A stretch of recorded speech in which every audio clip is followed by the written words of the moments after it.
আজকে ছিল ডে 3 আর ডে 3 তে প্ল্যানটা কিন্তু একটু না অনেকটাই ডিফারেন্ট। আমরা ভেবেইছিলাম আজকে একদমই বেরোবো না, একটু রেস্ট নেব, কিন্তু কি করব বলো, বেরোতে তো হবেই। গৌরবের লাস্ট মিনিট শপিংটা বাকি ছিল, তাও আবার আমার তরফ থেকে, ট্রিট তো দিতেই হতো, তাই বেরিয়ে গেছি। বেরোতে বেরোতেই তো অর্ধেক প্যান্ডেল হপিং হয়ে গেল। বাঘাযতীনে খুব বেশি যাওয়া হয় না, গিয়েই দেখি রাস্তার মধ্যে অসম্ভব লাইটের খেলা।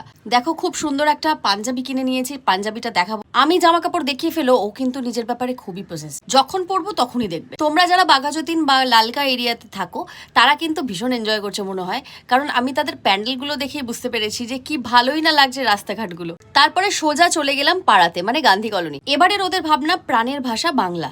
বাংলা আমাদের সবারই ভীষণ ফেভারিট, বিশেষ করে যারা বাংলা মিডিয়ামে পড়া স্টুডেন্ট। আমি তো সবকিছু থেকে ভীষণ নস্টালজিক। ছোটবেলার সেই সহজ পাঠ থেকে ফেলুদার গোড়া থেকে শুরু করে বাণী রচনা আর অরণ্য, সত্যজিৎ রায়ের আদর্শ, অগ্নিবীণা রায়বাড়ি গল্পগুচ্ছ সবই রয়েছে, তাই ভীষণ নস্টালজিয়া লাগলো দেখতে। আর প্যান্ডেলে তোমরা প্রত্যেকটা কোনায় কোনায় বাঙালিয়ানা খুঁজে পাবে, আর তোমাদের ছোটবেলার কথাও মনে পড়বে। এখনো পর্যন্ত পুরো প্যান্ডেলটা কমপ্লিট হয়নি ঠিকই, কিন্তু তোমরা নিজেরাই জানো যে কলকাতায় অসম্ভব বৃষ্টি হয়।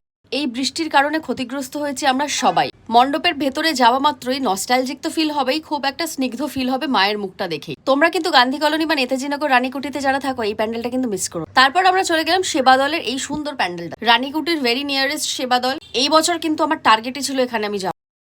প্রায় 3 মাস আগে থেকে একটা বিশাল বড় স্ট্রাকচার করে রেখেছিল, তো কৌতূহল তো হবেই যে কি আছে ভেতর। শুরুটা দেখলেই একটা সুড়ঙ্গর ভেতর থেকে যেতে হলো। কনসেপ্টটা একটু বুঝতে কম পারলেও জিনিসপত্রগুলো কিন্তু ভীষণ ইউনিক ছিল। ওরা কিন্তু এই ডিজিটাল ফ্রেমগুলোকে ইউজ করেছে লোকটা অনেকটা বেশি লুক্রেটিভ করার জন্য। আর প্যান্ডেল গ্রাউন্ডটা এতটাই বড়, ওখানে মোটামুটি দারুণ ভাবে ভিড় হলেও তোমরা ফিলই করতে পারবে না ভিড়। আমরা ফাঁকায় ফাঁকায় যদিও দেখেছি, মণ্ডপের ভেতরে যাওয়ার সাথে সাথে অসম্ভব সুন্দর এই গোলক ওপর দিকে আমার চোখটাকে নিজেই টানছে। ডিজিটাল ফ্রেমিং এর কথাগুলো বলেছিলাম না, এরকম ছোট্ট ছোট ফ্রেম পুরো প্যান্ডেল জুড়ে রয়েছে। ওপরের এই কালারটা আর মায়ের সাথে এত সুন্দর একটা কম্বিনেশন হচ্ছে। প্রথমেই বলি, মূর্তিটাকে দেখলে পুরো পিতলের মনে হয়, যদিও সেটা নয়, বাট মাস্ট ভিজিট। তার অপোজিটে একটা ছোট্ট প্যান্ডেল ছিল যেখানে আমরা ঢুকে গেছিলাম। আমরা তো মানে কি বলবো, ক্রেভিংস তো আমাদের শেষই হয়। তো ঢুকে যাওয়ার পরে দেখি অসম্ভব সুন্দর একটা মণ্ডপ, ভীষণ সাবেকি একটা সাজ। আর স্পেশালি ঠাকুরটা দেখো, কোড়া কাপড়ে যেন একটা অপূর্ব সুন্দর রূপ নিয়ে, চোখগুলো টানা টানা, মানে পটল ছেঁড়া চোখ, আর একটা কোড়া শাড়িতে মাকে যেন অসম্ভব সুন্দর লাগছে উইদাউট এনি গয়না। বাড়ির দিকে রওনা দিতেই আমার জেদ যেন আরো বেশি বেড়ে গেল যে